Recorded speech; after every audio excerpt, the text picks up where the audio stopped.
One I ordered for AIM surplus. Looks like somebody may have already opened it up to look at. It's kind of disconcerting. Kind of screwed it up too. Hold on. And there's the stuff that comes out front. It looks like I got the front end of it out.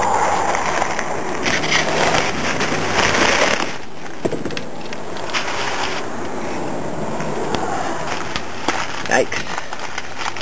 There's a lot of stuff here. We have to do a separate take on this. Hack the bayonet in. Then put on the motor. This is the ingenious way you put that in there and folded it up and rolled it up. Well, here it is so far. And you know, they said on the website, refurbished in excellent condition, and I have to admit, probably one of the best I've seen in a long time. Haven't gotten all the way out, but I mean, golly, look at the grain on that wood. Hardly a scratch anywhere. It's great. Very impressed. Here is the AIM surplus rifle. Okay.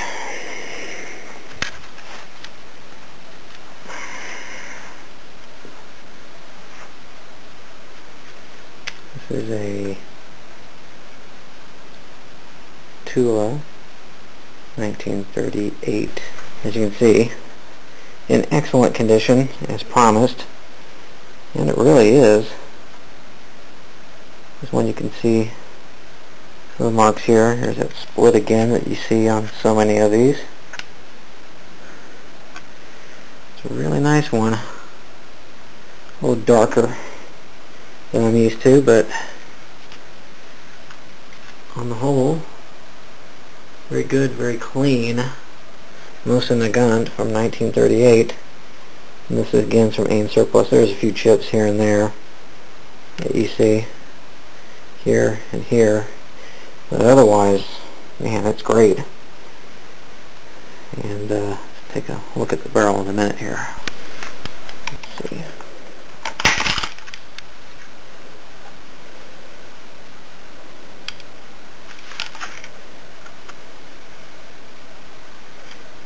Pretty clean here. Holds in pretty good shape too. You can see a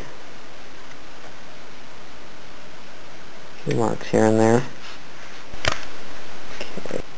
Okay, now you can see down the barrel here. Not very well, but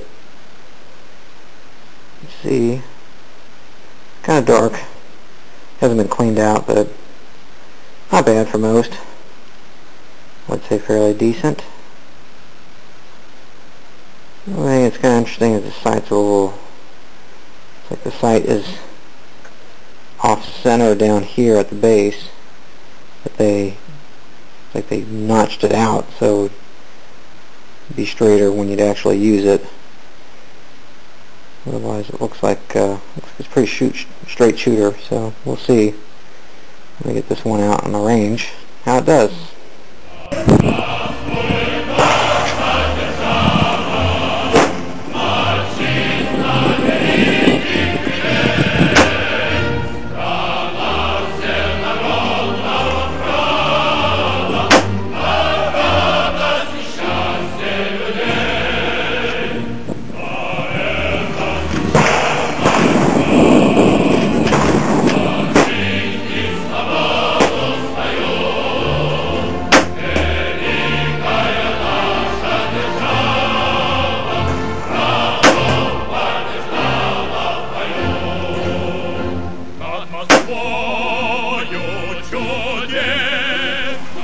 Alright, here's a review of the M91 that I got from AIM surplus that you also saw in that video, the one I said couldn't hit the broadside of a barn. Well, this was a separate trip that I made about a month or so later, and let me explain the groupings here.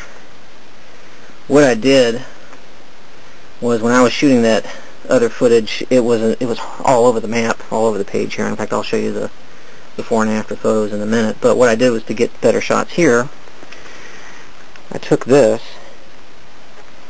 and you notice that the post there is not original. What I did was I found a piece of black solid copper wire, I think 12 gauge wire, cut a piece of it off, and it just barely fits over the point here.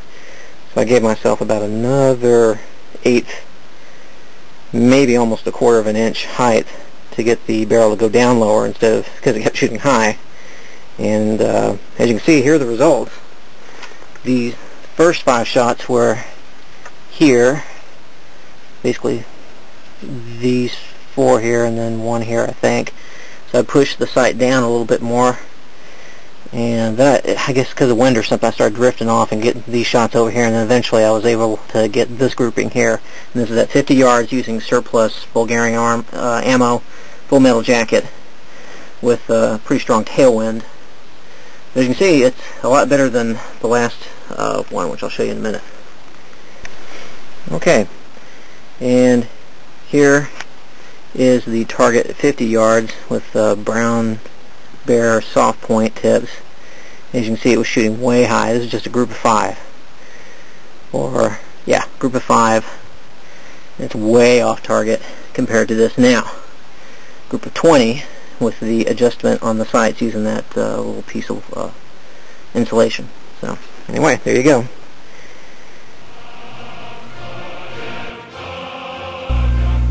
Okay, let's look at some of the barrel markings we have here.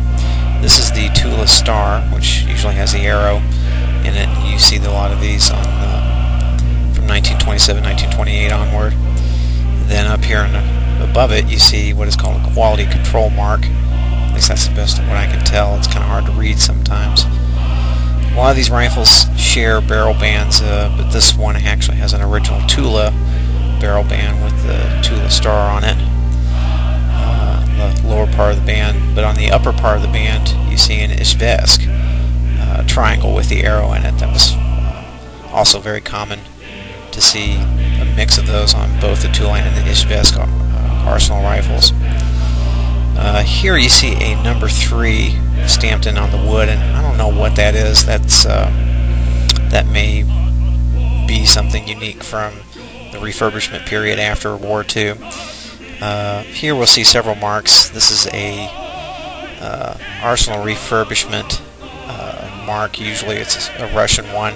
Sometimes I've seen people call them Ukrainian. I don't know if that's true or not. This is a repair to the wood. You'll see this sometimes when they take out wooded, little knotted areas of the wood. Here you see another mark that is of unknown origin. I don't know where it came from. Maybe it's Polish, maybe it's Russian, I don't know. On this one you'll see another Tula star.